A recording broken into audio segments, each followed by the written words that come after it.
Now, many Christians will actually say, I don't really believe that Jesus is God. They will say, no, what I believe is that he is the Son of God. Now, the way I often deal with that is by asking them, well, what do you mean when you say Son of God? What do you mean by that? You see, in the English language at least, when we say someone is my son, what you mean by that is your son is the product of an act that took place between you and your wife. That's how a son is born. A physical act took place between you and your wife, and from that physical act, a son was born. So when you say Jesus is the Son of God, are you claiming that God performed a physical act with a woman, and from that physical act, a son was born? Did God have a wife? And from this wife, from this union with his wife, was a son born? Is that what you mean when you say Jesus is the Son of God? Now, most Christians will say, no, no, no, that's not what we mean at all. So then I ask them, well, what do you mean? Is it that God adopted Jesus as a son? He sort of loved him as a son? And I would say to them, but if you really think about it, this doesn't make any sense. And I want to give you an example. Imagine I had with me today a bowl, and in this bowl was some water, and inside the water was a goldfish swimming around. And I said to you, this is Fred, the goldfish, my son. You'd say, well, excuse me, that's a fish, and you're a human being. What do you mean that's your son? I say, no, no, no, this is my son. He has a bedroom in the house. We have dinner together. The adoption papers are coming through next week. It's my son. But you will say, look, you're a human. This is a fish. You can't have a fish as your son. It doesn't mean anything. It's crazy. But why is it crazy to have a fish as your son and for God to have a human being as his son? Surely that's even more crazy, because if you think about it, we are more like fish than we are like God. Fishes eat, we eat. Fishes are born, we are born. Fishes die, we die. Fishes are limited, fishes are finite. Their intelligence, their understanding is limited. Whereas God, the Creator, is never born, never dies, doesn't need to eat, doesn't need to drink, doesn't need to breathe, is free from all wants and needs. He is a samad, as we said already. How, in what way are we like God? No, we are more like fish. We are both creations. Whereas God, Allah, is the Creator. Surely it is a great insult to say that God, the Creator of all things, took some creature, some limited, finite creature as his son. In fact, this is really insulting God.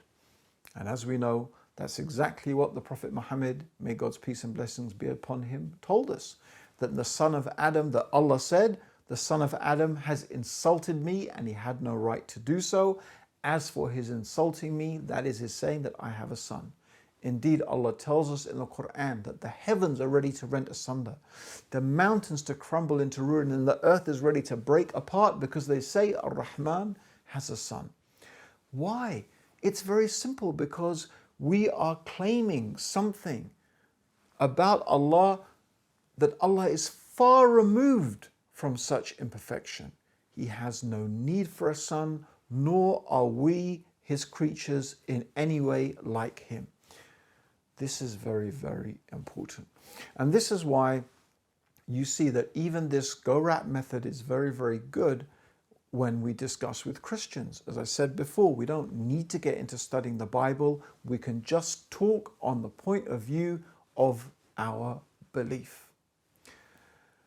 Now, brothers and sisters, hopefully, inshallah, with nice manners and good argument, we have convinced the person we are discussing with why it is so reasonable, why it makes so much sense to believe that this universe has a creator who is one, who is unique, who is eternal, and how nothing in this creation is like the creator, and the creator is indeed not like anything in this creation. The nature of God, the nature of Allah, the nature of the creator, and the nature of the creation are very, very different.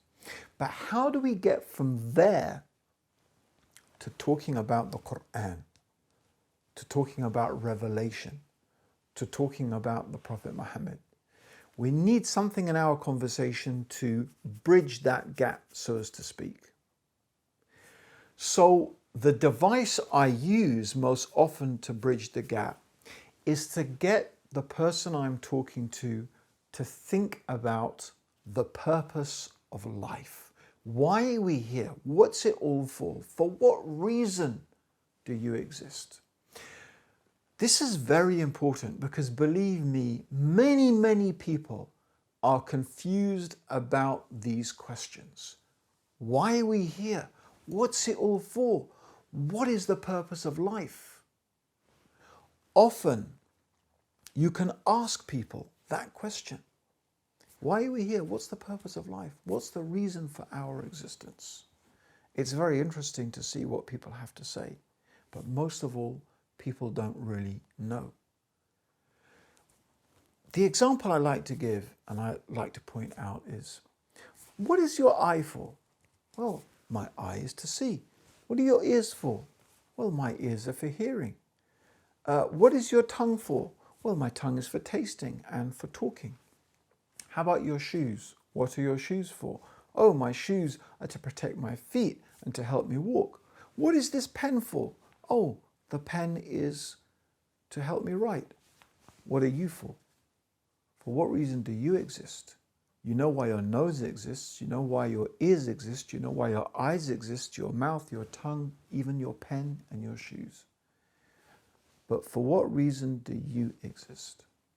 Now, some people will say things like, oh, you know, I exist to do this job, or I exist to love this person.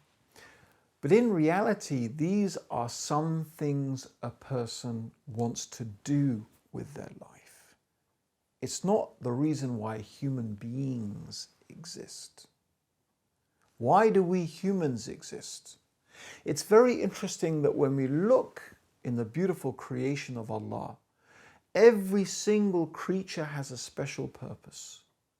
Every bird, every animal, every insect has a special function and a special purpose for which Allah has created it.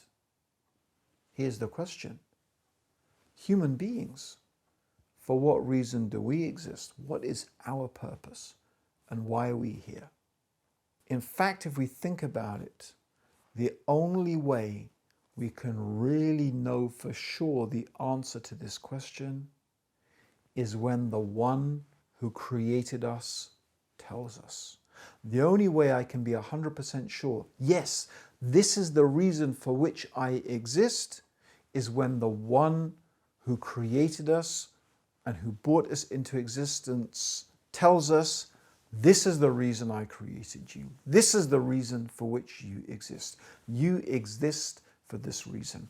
Everything else, if you think about it, is just guesswork. And that is one very powerful reason why we need revelation from Allah to tell us the purpose of our existence and the reason for our creation as human beings.